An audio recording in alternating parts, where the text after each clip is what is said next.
Okay, let's go to our next story. Yes. So, by the way, these stories get gradually worse. Okay. Yeah. So our opinions will automatically be gradually worse. That's So do not take these opinions seriously. So okay. Um this is an article titled "How do I tell my mother that I'm starting therapy for childhood PTSD that she caused?" Damn. I know. You know? I'm sorry, but this is like fucked up. So, okay, this is a trigger warning because there is mentions of abuse and physical and emotional abuse. You want to hear it? Skip this part. Honestly, yeah. So, obviously, relationship length is 28 years. This woman is 28 years old. I'm about to start therapy for childhood PTSD that stems from my childhood. My single parent mom recently was not my friend growing up. She hit me till I had marks. I remember my hair was always in mats because she didn't brush it, and my nails always too long or ingrown, and my teeth dirty while under her care. She screamed a lot at me for being a child and going and doing childlike things, to the point that I sat in my room alone, scared to start a conversation with her, just scared it wasn't the right time and I'd get shushed or hit. She didn't come to sports dates. She didn't even go to parents' evenings to find out about my progress. She didn't even know I was a talented artist till I was 16. She only gave a shit about drinking on the weekend and pawning me off to my grandparents, who were better, but body shamed me a lot. That's a sad story, honestly. Okay, so the story is more. We're gonna maybe do like two parts. Yeah. Yeah. So, first of all, and goddamn, girl, like, First of all, I would like to say something, Yeah. right? This can also be an awareness on getting therapy, you know? yeah. Like therapy is good, especially for those with PTSD cases. Therapy is like this maybe like the best solution, honestly. I would say, yeah, like, yeah, PTSD is such a complicated thing, by the way. Like, it's never very obvious. Yes. I would say it's usually like it comes out in unexpected ways. Exactly. You may not know you have PTSD. That's the thing. I'm very open about me going to therapy, honestly. At some point in my life, I realized that I need therapy because, like, I was genuinely getting extremely fucked up in the head. Yeah. And I already am, but, like, going that mile is just like, Jesus Christ. But if you can, so here's the thing. Like, if you think you can self-heal, Yeah. of course, do that first. That's the first step. But therapy helps if you can self-heal. Absolutely. That's the thing. It's basically like like an amplifier of your healing process. Yeah. So I went to therapy. And after like I described to her like, my experience is this and that. They gave me a first diagnosis, and I was like, okay, yeah, understandable. I need to navigate this now. Yeah. But the second part, they were like, okay, you need to sit down. We need to talk to you about something. I was like, yep. They were like, do you realize that you have PTSD? I was like, no. They were like, yeah, you have PTSD because genuinely I had it's a very bleak subject, but I will talk about it because I would like to bring awareness to this. I had a lot of friends that committed suicide or tried to commit suicide. And at some points, you're like, there's always the feeling of like, what if I did this? Yeah. Maybe I would have prevented it, Yeah, of course. And that shit really fucked with me now, like I have this this thing where I have to like, I sometimes feel like I have to, I'm better now after the therapy. I used to always try to make people better. Okay? But now after therapy, I'm like, bitch, fuck you. Yeah, I'm out. Deuces. Yeah, exactly. And it is like maybe somebody would consider you a bad person for doing that. But no, I preserve my peace now, Definitely. Like, Definitely. I feel like I'm too goddamn grown and I have a lot of responsibilities towards myself. And you're kind. Yeah, like I don't want to put myself in these situations that are gonna disturb my peace. Definitely, yeah. And That's like one thing. At some point, your piece is all you care about. True. And I feel like it's the same thing with the OP you said, the original poster. Yeah. Yeah, I feel like she's at the point that in her life. I mean, she's 28 years old. Yeah, she may be late. She may even be late, but like she's at that point where she is starting therapy to finally be in peace with herself. Seems like it. Yeah, yeah. Honestly. And here she says, so of course she says, should I tell her? You Yeah. know? And if you read this part, it's just like, it's very sad to me that she says this. She says, shall I tell her? The idea of upsetting her is killing me. Yeah, exactly. You know? Yeah. I know, stupid. I know I feel stupid when she hurt me at my most vulnerable moments, but she keeps speaking to me as if I'm okay. Just a bit anxious, no big deal. She's commented on her past behavior before, saying she's worried that why I'm the way that I am. So I think deep down she knows that she caused this. Okay. Yeah. I would like to add something here. So this may not be the case, like the same case or like a similar case, but this actually happened to almost everyone. Yeah. Let me tell you why. We have like avoided a lot of stuff that may make us happy just because we're scared that our parents will be upset about it or feel bad or get sad, you know, and all that. It's everywhere, I believe. I think in therapy, my therapist told me something that really changed my perspective about a lot of things. My mom, honestly, had a very traumatic life, you know? And at some point, my therapist told me, like, have you ever thought about how traumatic your mother's life was and how she may be more mentally unstable than you are? Yeah. Have you ever thought about her perspective about life, of why she's afraid about these many things? And that really, really changed my mind about how I was thinking about the behavior that I was getting from my parents. And it suddenly made me treat these situations better, you know, because like I was sitting there like thinking, oh, she's saying this because she's this, you know? Yeah. Like, it's not coming out of a place that is related to me, it's related to her. Yes. It reminds me a lot of something I've been doing for a while. So I've been like participating with some Deep Democracy Institute intensives. Yeah. And so the coach there basically try to, this is what they use, you know, to make you understand. They try to put you somewhere or in a place Yeah. that you don't agree with at all, basically. So for example, you have a problem with your parents, right? And you don't agree with what they agree with, right? And then they put you in that situation, in their situation, in their shoes, you know, to make you understand why why they agree with that thing, basically. And that actually helps.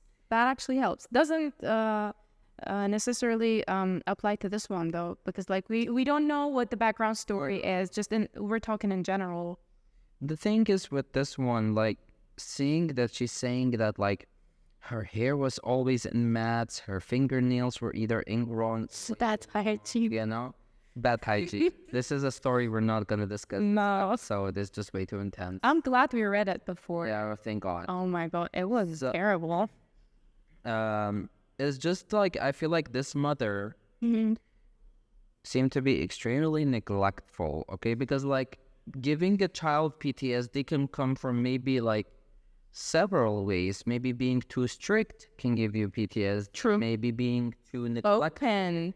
neglectful, you know? Yeah. Like in this case, she says like, I was too afraid to have a discussion with her, fearing that it was not the right time to do so. Yes. You know? And Yeah. honestly, that's a fucking scary feeling to like It is. deal with as a child. It is. Because as a child, like, they would come out and like say shit out of nowhere, you know? It's a child, you know?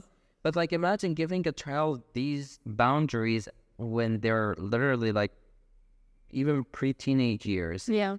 It's too much, you know? It is. This is just too The scary thought for me would be the fact that some people actually grow up thinking that this is what being a parent is. You know, that's the scary thought. Because some people don't understand, you know, not everybody's like each other. Not everybody believes in therapy or self-healing or not being better, you know? Yeah, I mean, we do have like a very taboo kind of culture about mental health in Kurdistan. Until now, it is becoming better. I can see that. It is definitely becoming better here. But there is still like a lot. There's still a lot left for us to get there. But I'm glad that there's like changes happening now. Sure. And because we genuinely need it. Like I didn't tell my parents that I went to therapy, but when I told them, I was genuinely shocked by their response. They were like, wow, that's great. Yeah. Sometimes you don't expect it. It's just so I feel like in this case, well, she's 28 years old. Her mom is probably like in her 40s or 50s, right? Yeah. Maybe. I feel like it doesn't change anything to tell her. What happened, and I feel like if you tell her, that's just gonna cause more pain between you two. Yeah. And make the situation worse. Because if you really want to heal, you won't need to tell her that. You know, you may heal and heal her. Exactly. Like what I did, like I did my therapy sessions.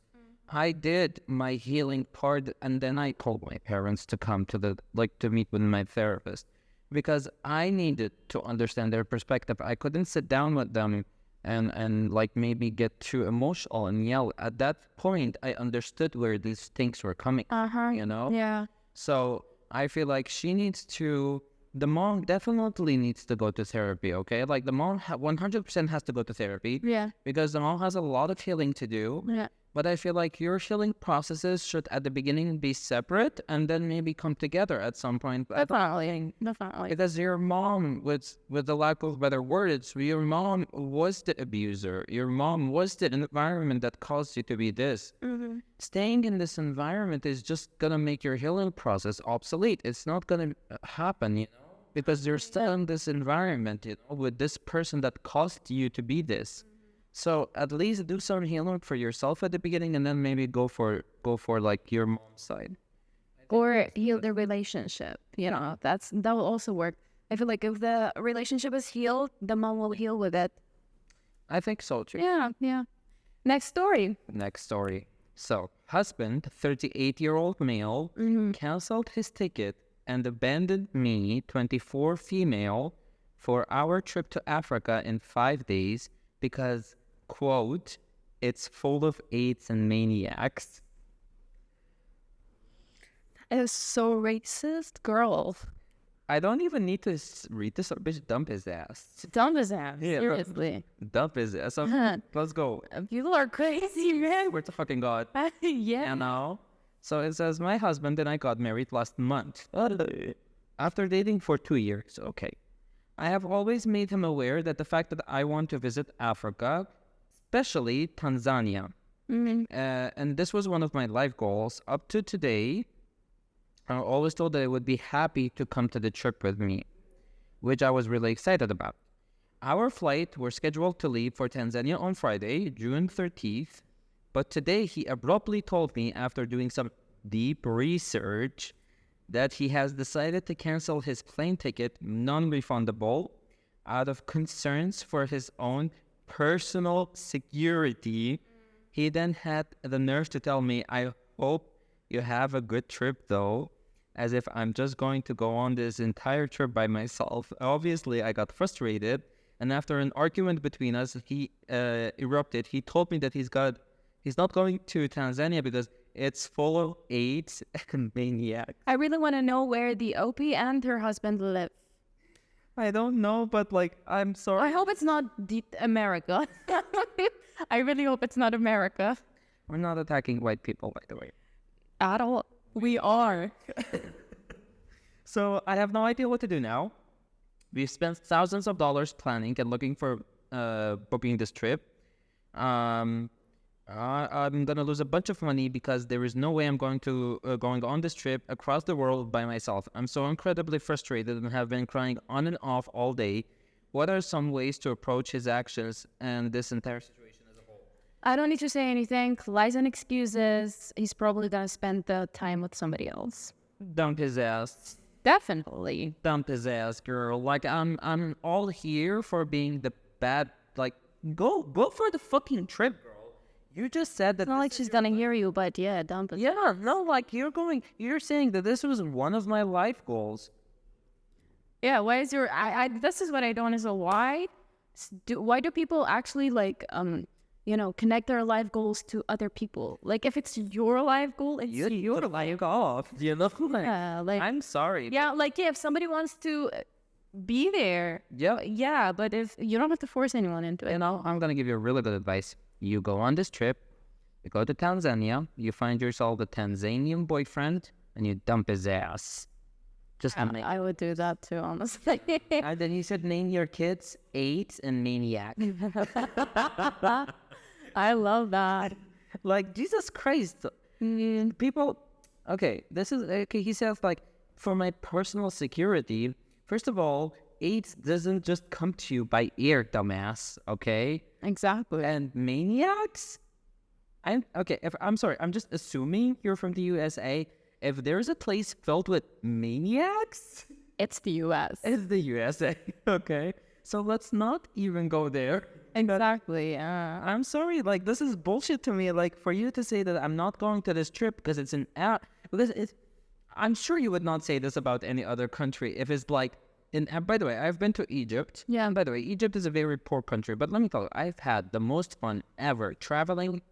It's a very beautiful place. The people are so hospitable. If you don't have somebody to accompany you, you're going to get scammed like a motherfucker. Yeah. Okay? Let's say if you're not experienced or smart about it. Pretty much so. But like, I had like somebody with us. My sister was with us, and she studied there and lived there for 3 years. Yeah, so she's basically from the place. You know? Yeah. So it was really nice. I'm sorry, I'd never fucking say that. Like, what the fuck? I know.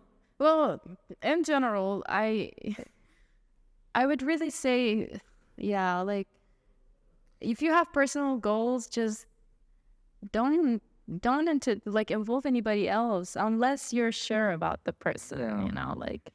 If somebody wants to share that experience with you, they wouldn't come up with such lies and excuses. Like if it's like the whole story is just not making sense to me, honestly. And not you canceling on going to the trip after, like, before 5 days from the fucking flight. Like, this is crazy. I'm telling you. And then I swear to God, bullshit excuses that you're definitely like making up to. I don't know why. Yeah, like for some reason. If you were concerned by your personal security, you would have done this research a while ago. Yeah. You would not have done it 5 days. And why are you concerned about your personal security and not her personal security? Security. Like, no, wait, but it's just bullshit. You're just not going to this story just doesn't make sense. Yeah, like I hope you have fun on your trip. You may die. Something may happen to you. Like, because I think the place is full of AIDS and maniacs, but like bullshit. Like, I'm sorry if he was like, I don't want you to go because I feel like it's not safe for you to go there, and I just don't feel safe going there.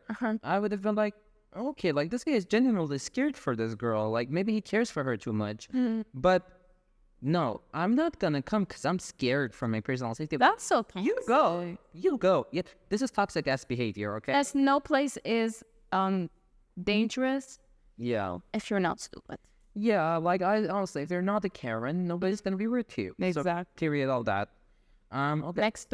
Next story. Okay, this is a very intense story. Okay, like this is a very heartbreaking story, and I'm sorry we're gonna end this episode on a very bleak kind of note. Yeah, but we're like that. Damn, man, it's bad. So, the title goes, "My female 59 years old son." The son is male, 34, is the one responsible for my granddaughter's 1-year-old death. I have no idea how to deal with this and move on with my family. Okay, this is like genuinely like when I read. I want to hear the story. Yeah, like I just genuinely felt heartbroken when I read the title of the story. And the worst part is that when the story starts, it says this is not about his daughter but his niece. Okay. I know where this is going. I have 2 kids. My daughter passed due to my son's stupidity, My son Andrew marries Alexis 8 years ago. I am by no means a monster-in-law. Never have been, but Alexis is a nightmare. She is an anti-science pro-Facebook science. Fuck. She is awfully entitled and is sinking all their savings in some marketing scheme. And as such, they decided not to vaccinate their kids. They are 10-year-old son and 6-year-old daughter. A month ago, my daughter Jenny came over with her baby to pick up some of her old things. She decided to stay for coffee and cake. Andrew and Alexis moved right across from us after the lockdown lifted. My husband and I assume it's because they were planning on using us as free childcare. Anyways, as Jenny was over, Alexis rung the doorbell. Before I could even say hello, her kids came spilling in. They are nice kids, somewhat bratty, but they do have a heart of gold. I love them so much, but because of them not being vaccinated, I don't like them. I don't like having them around the same time as babies. Logical. Okay, yeah. I tried to keep things calm, but the kids had run upstairs to where Jenny's baby, her daughter, Jenny's baby was sleeping, where they started cuddling with her. I managed to get them to come down, but they had been with the baby for a few minutes. Fast forward a few days, Jenny calls me in tears telling me her and her fiance are in the hospital because their baby had a high fever and couldn't breathe properly. My husband and I hurried there.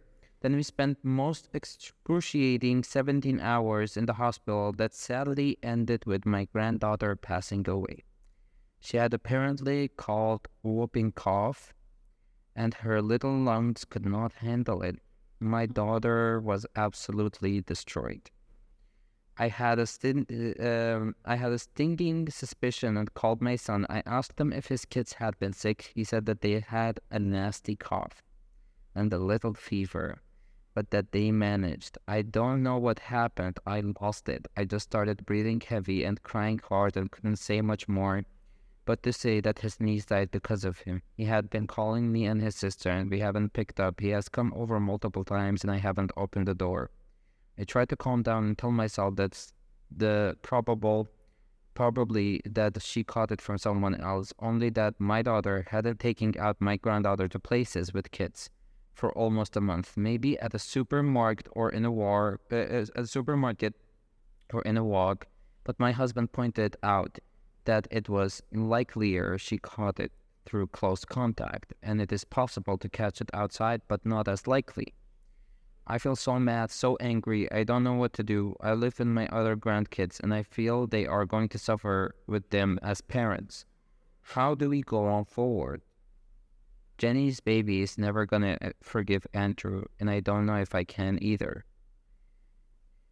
Okay. Okay, now, I can't say I know the mother is bad. I don't see. By the way, this was definitely not what I was expecting. It's such a. Oh damn, man! Like it is so sad. It's so fucking sad. I don't know. It's a sad story. It just doesn't make sense to me. Like, okay, yeah, but like I feel bad for the son too. You know. I don't know if I can have somebody's back. This because we have this culture here too of like Facebook science. We do have that culture. It's everywhere. It's everywhere, and everybody's parents. Yeah, and Jesus Christ, man, like really, vaccination is just something. It's just something you have to do. Like, I feel like there has especially to be, for little kids. Yeah, like they get vaccinated every 3 months or something. Like as a child, you have to get vaccinated for a couple of things. Yeah, I know, for like a lot of things. Yeah, like for childhood paralysis and all of this, which is like the people who have genuinely gotten or there may be somebody that they know as a child that gotten childhood paralysis, either have passed away or are living lives, unfortunately, disabled. Yes. It's not because it was something that they were born with, because if they're born with it, this is something else, But this was the choices of an adult that is responsible for the safety of this child, that made this child like this. And for you, like, what basis do you have? And also, like, oh man, like, this is so sad. Like, I can imagine how fucked up it has become because they're living across from each other. Yeah, that's so true. Yeah. Oh, yeah. I just, so here's the thing, like the situation, the mother and, you know, between both her children is just, nobody wants to be there, honestly. Yeah. But at the same time, you know, knowing that her daughter-in-law kind of caused this, actually, not kind of, actually caused She this. kind of did, yeah. Yeah, she's, I don't know, it's just like, it's a very messed up story, honestly. You don't know where to look. That's the thing. You don't know where to look. So the like, I get her. She's like, I'm not a monster-in-law. She's just a nightmare to deal with. And I could see why, because let me tell you, as a grandparent, like, I have 10 nieces and nephews. As a grandparent, they are so concerned about the health of the children. Yeah. I can see like how they would be so incredibly stressed about these kinds of things. And you know, if as a mother, how do you not give your child something that is like necessary for them? Literally like a necessity, yeah, like a necessity to save their life. Yeah, exactly. You know, like we do have this culture here too, like the mother-in-law and daughter-in-law. Yes. And honestly, I'll be honest with you, like we're hearing about these stories like on daily basis. Yeah. And the fact that it has like a lot of impact on the children is just so sad. Because the children is either like not able to, you know, be with the parent or with the grandparent. It's just children. They're children. They deserve both. That's the thing. Like you can sacrifice, but also like what I'm saying is that this whole thing started from the decision of the mother-in-law. But like there were so many sides of the story that I would like to know. Like, is the son educated? Exactly. The background is not there. Yeah. Like, what is the basis of why the daughter-in-law not giving her kids the vaccination, you know? Yeah. Like, if these points are clear, I feel like the story would have been a lot more clear. Yeah, we would have known what to say about this. Because, like, honestly, like, if the son is also, say, uneducated or somebody who is also, like, you know, proof Facebook science, then they're both to blame. Exactly. You know? But if it is the son is her son is an educated person and actually doesn't agree with this, yes, then it's the daughter-in-law's fault, you know? Yeah. So Jesus Christ, man, like the 1-year-old baby dying, and then, like because of something like that. Yeah, and the fucked up part is that it's not like it was like, oh, she got sick and just because they went and played with her she got sick. No. The like the grandkids from the son's side had the same sickness as the little baby. Yeah. You know? That's the tough part. So I was like waiting. I was like, okay, maybe it's not from them. But then after that part where you mentioned that they had the same thing, I just got messed up. And let me tell you, like, grief is one of the most fucked up processes somebody can go through. And not everybody goes through all of them because some people give up, let me tell you. And there are steps, and there are so many very difficult steps and stages. Exactly. So, and people think that the stages of grief are like something like nominal and like you can like go from this to that. It really isn't. It's like it has to get harder to get easier, basically. Yeah, like, it's not like anything else. It's bad, man. Like, I can, coming from experience, like, my cousin passed away very suddenly, and this one was like, everybody loved this guy. We genuinely did. He was so peaceful. He really, like, would make us laugh so hard. Mm-hmm. And he was the first grandchild from our family to pass away, and he passed away very suddenly. Mm-hmm. And he also was one of the youngest, you know, so the shit really affected us, you know, like it really, really did. And I was trying to process this feeling of guilt of like, why did I not go there one more? Why did I not spend I saw him like more time? before he passed away, like maybe 2-3 days, right on the street of my house. I saw him in the car. I didn't stop to say hi to him. Yeah. I regretted that fucking decision for like literally a year. Like, why the fuck did I not do that? Yeah. It was as simple as like just pulling to the side and just getting down and saying hi. Yeah. So I can only imagine what this family is going through, honestly. Like, it's so bad. It is sad story. Sorry to ew, this has Like, sorry to fuck up the vibe. I know. But we also have one more sad thing to say. Not to forget. Our Uncivilized Oh, yes, our... mic stand is broken now and we don't know how to fix it. Our mic stand, it's broken. Yeah. I'm so sad about it. Look at this. Okay, it can be fixed. It was made with broken stuff. It can be fixed. And it's for broken stuff. Oh, yeah. AKA me. Mentally? Both? What is... Physically and mentally. Is there anything else? I mean, yeah. Emotionally? That too. No, that's my job, okay? You Yeah, that is actually. stay in your fucking lane, Yeah. okay? I'm still like, I still have more than you. Yeah, sure. You can... You have more potential than I definitely do. So, thank you very much for joining us for the 4th episode of the Uncivilized podcast. Again, welcome to Khateen for coming into the Uncivilized team. She's the Yeah. fellow host. You're going to see her face a lot. And again, I'm forced into this. So if you don't see me like all hyped and shit, it's because he blackmailed me, literally. And and honestly, let's be honest, nobody else would do this. You know what? Nobody else would do this. Nobody will tolerate your bullshit.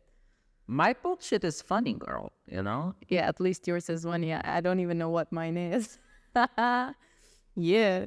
I'm glad that I didn't sleep much, so I don't have the energy to roast you, but I know, I'm roasting myself. I know, yeah. I you, can see yeah. that you can't roast me, so I'm just doing it myself, you know. very caring friend, very caring. And a very good student too, because that's what you taught me. Sure. I teach everybody to be bitches. And the Lava Space, thank you again Oh, yes. Again, thank you to the Lava Space. for giving us the space to do this. Please do visit them. And if you have projects, architects, especially you guys, we know you guys don't have a fucking light. And also share our... Why would you tell that? But it's true. And you guys also need to start sharing our stuff. I mean, you better, you know, like, these episodes are fun, you know. We Give could it... blackmail you, by the way. Exactly. So don't put yourself in that situation. Situation. Just share. This furniture started floating. But yeah, please like and share our content. You can listen to the podcast on Spotify now. So Anchor has become Spotify Yeah. officially. There's YouTube, there's Google Podcast, and yeah, you can like follow us on our social media platforms, message us, engage with us with the conversations, tell us what you want to see in the next episode. Yeah, please. Yeah, if you have, Because we don't have anything to tell us about to talk about. yeah, and also like, if you have Reddit stories, definitely send them to us. Or maybe just send us fucked up stories. Yes, Please. That would be nice. like you can send us fucked up stories. And Through DMs. we're gonna read them, like we genuinely are, but we're not. Of course not. Don't mention names. We're not gonna mention your name, of course. No, we won't. Yeah, and Maybe. y'all are so dusty from my yellow glasses. Let's close this up. Yeah, take care. Get the fuck out of my face. Bye. Bye, uncivilized bitches.